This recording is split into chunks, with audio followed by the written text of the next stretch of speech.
when you look at Asia, the diversity of Asia is huge. The culture from Vietnam to Thailand, or the languages spoken, or India, I think it can pose very different challenges. So I would say that the first and foremost is understanding the cultural differences and the cultural diversity.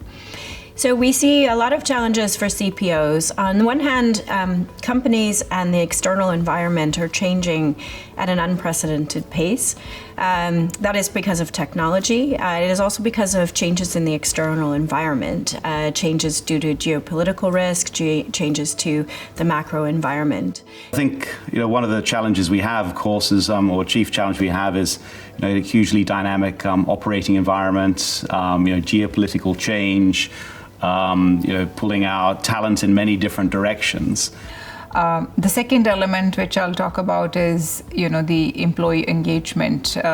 In all the countries in Asia have a very different employee profiles, and the expectations which they have from their employers can be very, very different.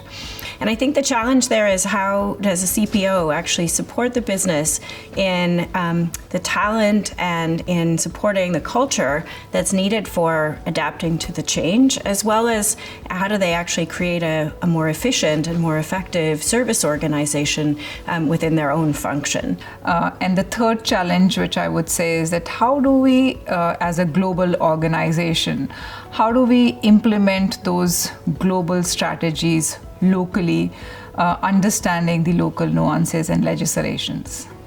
And so, as businesses have to transform and adapt to this environment, how do we make sure that we have, we make sure the talent that we have is able to adapt to the changing environment, is able to meet our changing business needs, and also that the organization structure remains fit and lean and fit for purpose. These are some of our key challenges.